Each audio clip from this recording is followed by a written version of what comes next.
time, I was supposed to tell you what galluses were, and I forgot. So I looked it up.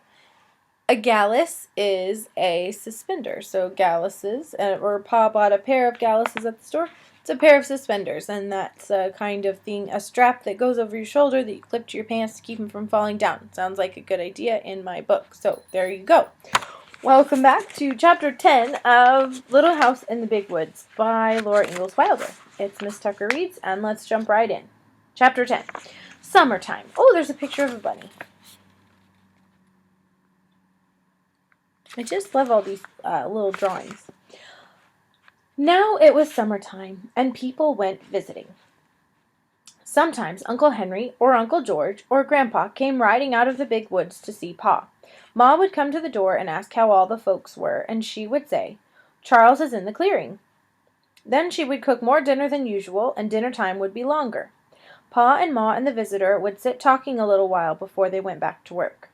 Sometimes Ma let Laura and Mary go across the road and down the hill to see Mrs. Peterson.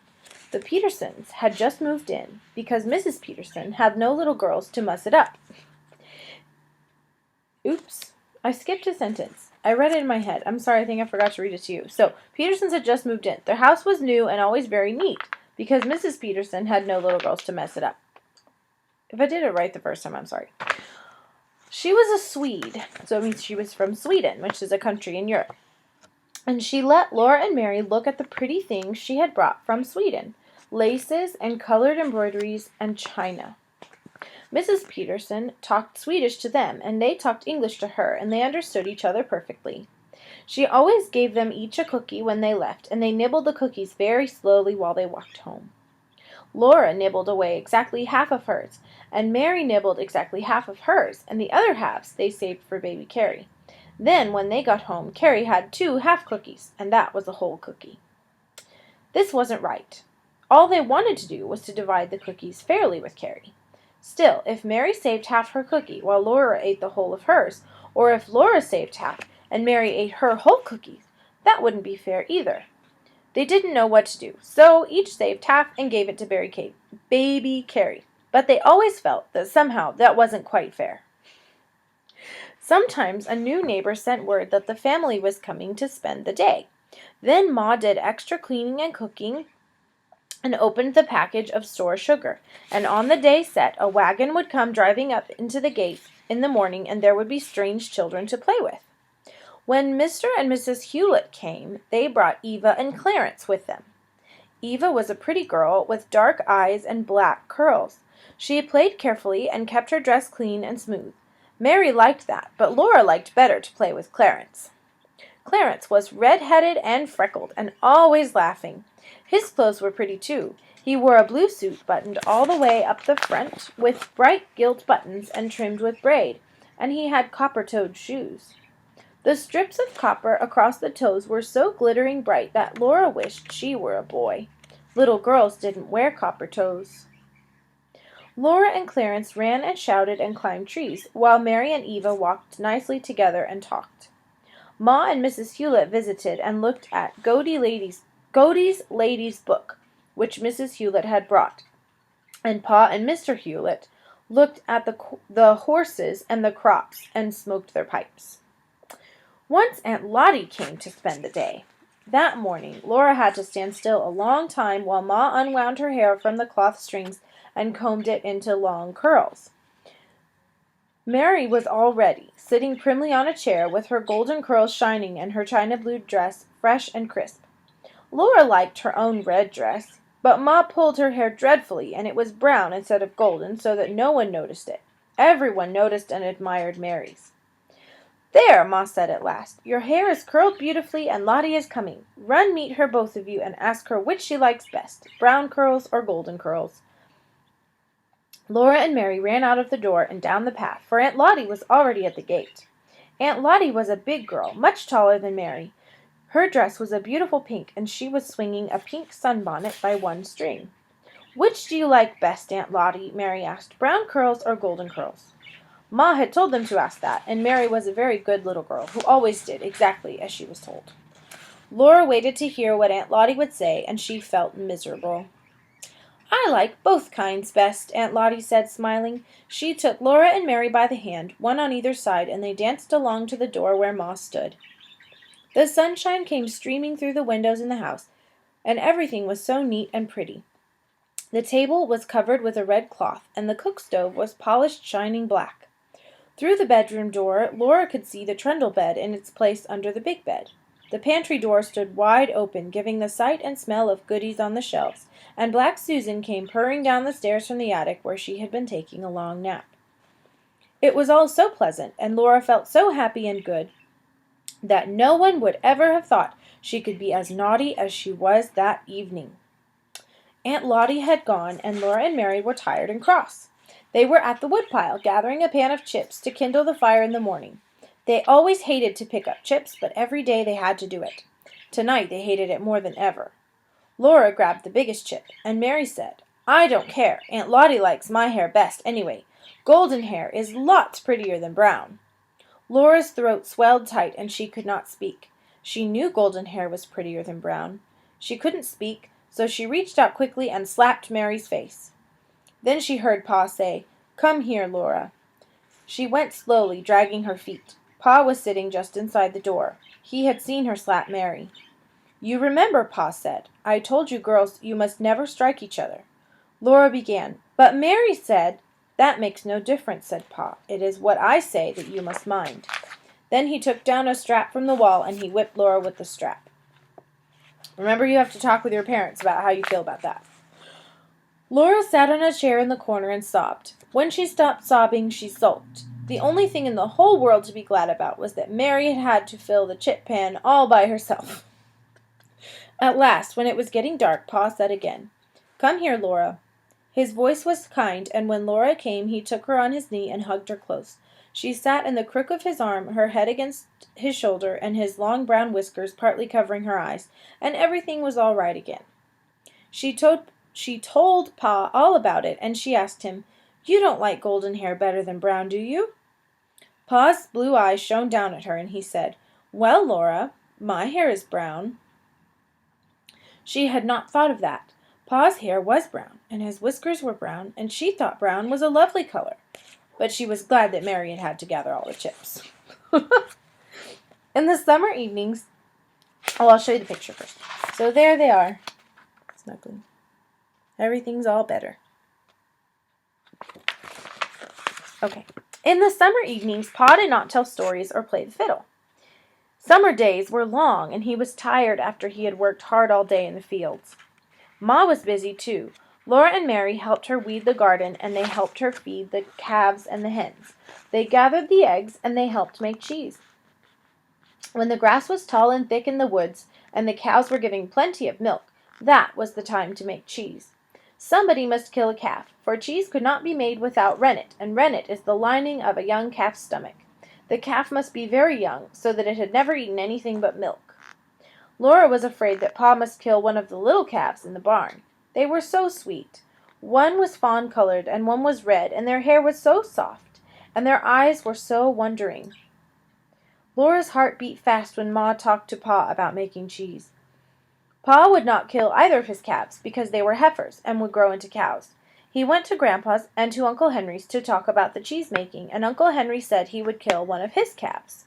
There would be enough rennet for Aunt Polly and Grandma and Ma. So Pa went again to Uncle Henry's and came back with a piece of the little calf's stomach. It was like a piece of soft, grayish-white leather, all ridged and rough on one side. When the cows were milked at night, Ma set the milk away in pans. In the morning she skimmed off the cream to make into butter later. Then, when the morning's milk had cooled, she mixed it with the skimmed milk and set it all on the stove to heat. A bit of the rennet, tied in a cloth, was soaking in warm water. When the milk was heated enough, Ma squeezed every drop of water from the rennet in the cloth, and she poured the water into the milk. She stirred it well and left it in a warm place by the stove. In a little while, it thickened into a smooth, quivery mass. With a long knife, Ma cut this mass into little squares and let it stand while the curd separated from the whey. You remember that nursery rhyme, the little Miss Muffet sat on a tuffet eating her curds and whey? Well, curds and whey are both parts of cheese, so now you know. Then she poured it all into a cloth and let the thin, yellowish whey drain out. When no more whey dripped from the cloth, Ma emptied the curd into a big pan and salted it, turning and mixing it well. Laura and Mary were always there, helping all they could. They loved to eat bits of the curd when Ma was salting it. It squeaked in their teeth. Under the cherry tree outside the back door, Pa had put up the board to press the cheese on. He had cut 2 grooves the length of the board and laid the board on blocks, one end a little higher than the other. Under the lower end stood an empty pail. Ma put her wooden cheese hoop on the board, spread a clean wet cloth all over the inside of it, and filled it heaping full of the chunks of salted curd. She covered this with another clean wet cloth and laid on top of it a round board, cut small enough to go inside the cheese hoop. Then she lifted a heavy rock on top of the board. All day long the round board settled slowly under the weight of the rock, and whey pressed out and ran down the grooves of the board into the pail. Next morning, Ma would take out the round, pale yellow cheese as large as a milk pan. Then she made more curd and filled the cheese hoop again. Every morning she took the new cheese out of the press and trimmed it smooth. She sewed a cloth tightly around it and rubbed the cloth all over with fresh butter. Then she put the cheese on a shelf in the pantry. Every day she wiped each cheese carefully with a wet cloth, then rubbed it all over with fresh butter once more and laid it down on its other side. After a great many days, the cheese was ripe, and there was a hard rind all over it. Then Ma wrapped each cheese in paper and laid it away on the high shelf. There was nothing more to do with it but eat it. I'll show you the picture. So here's the board, and you can see that there's a high stump on one end and a low stump on the other, and then the board is over the 2, so it's leaning down, and then the cheese, the form is like a tall, I don't know if you've ever made a cake this way, but it's a tall pan that doesn't have a bottom, and so the cheese, you just press it down on the bottom, and then the liquid's free to run out. So here's the picture.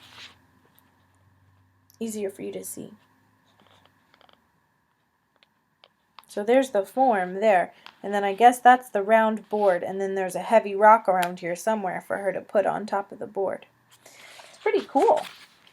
It's amazing what people could do without, we think our technology is so wonderful, and it really is, because now everybody doesn't have to make cheese. We can just go to H-E-B and buy cheese. But they could do this themselves with very little. They just made everything that they needed. It's really cool. That's my nerdy moment. Okay. Put the cheese in the pantry. Nothing to do but eat it. Aha.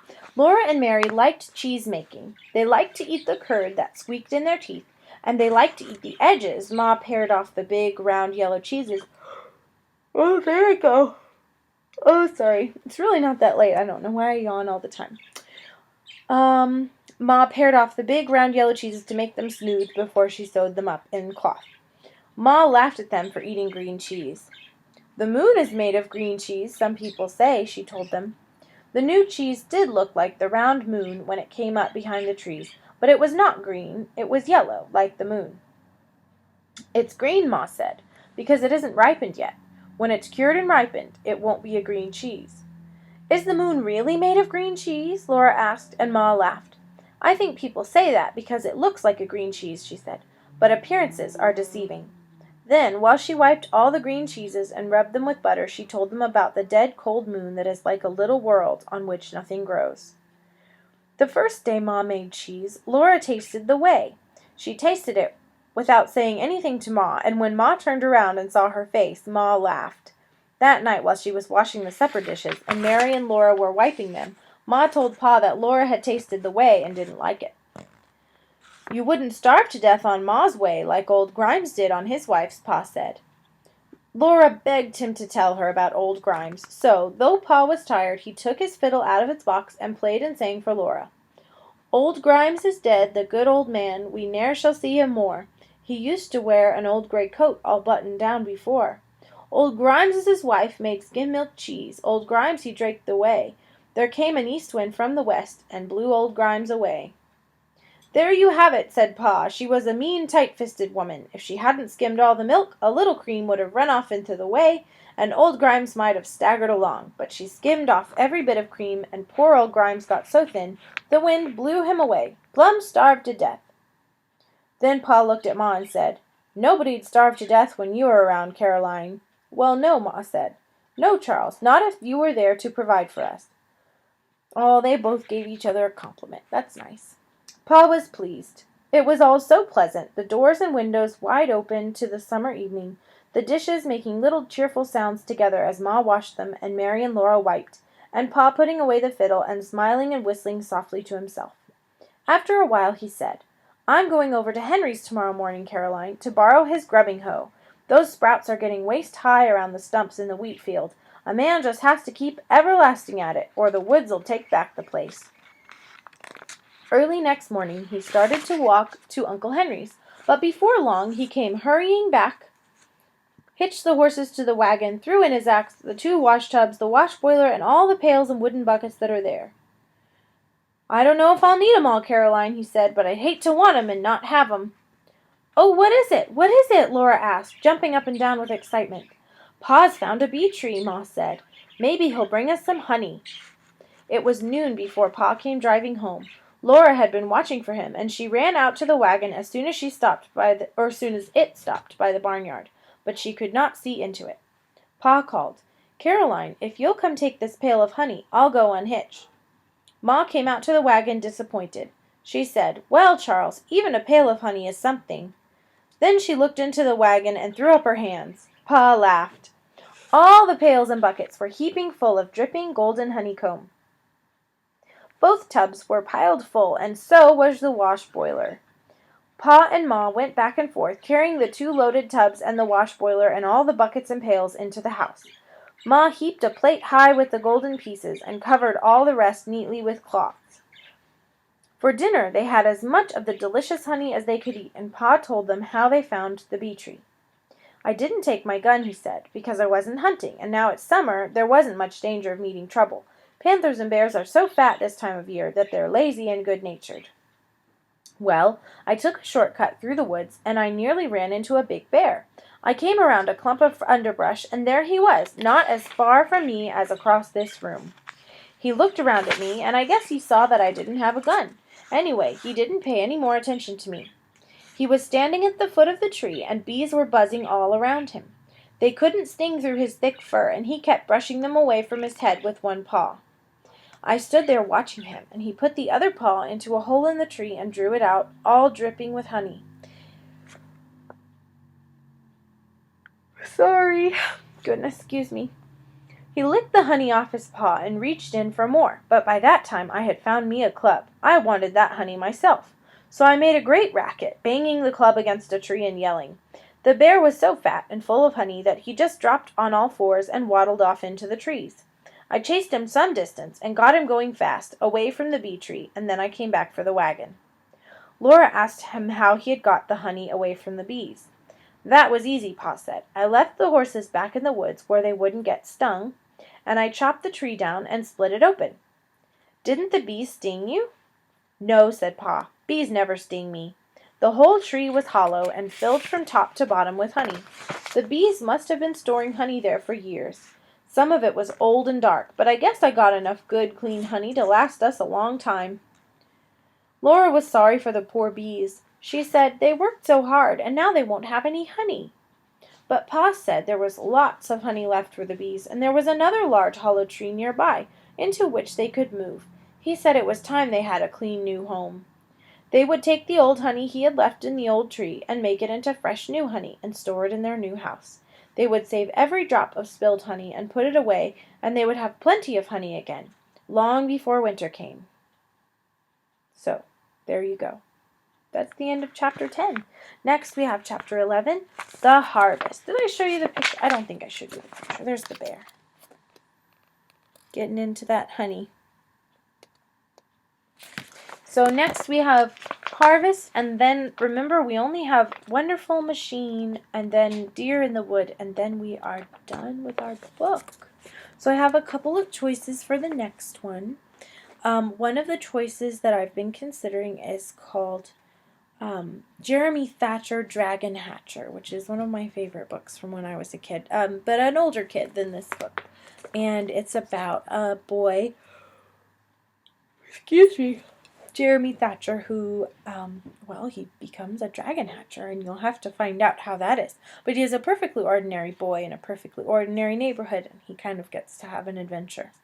And then another one I've been considering is Pippi Longstocking, which is a wonderful story about a little girl who lives in Villa Villacula is the name of her house, and she has a pirate father, and she has a horse and a monkey, and her neighbor, friends, and she get into lots of adventures together. So that's a good one. And another one I've been considering reading is called The Ordinary Princess, which is it's a very short book, which is one of the reasons I'm considering it, because we could fit it into March to May. And it's about, an ordinary princess and kind of her adventures that she has. So there's some really good options, and maybe I'll even keep looking and see if I can find something else that's not from my childhood, maybe from your childhood. So if you have any suggestions for me, please put them in the comments and I'll take a look at them. And other than that, I guess I'll see you next week for chapter, 11? 11. Chapter 11. Okay, bye.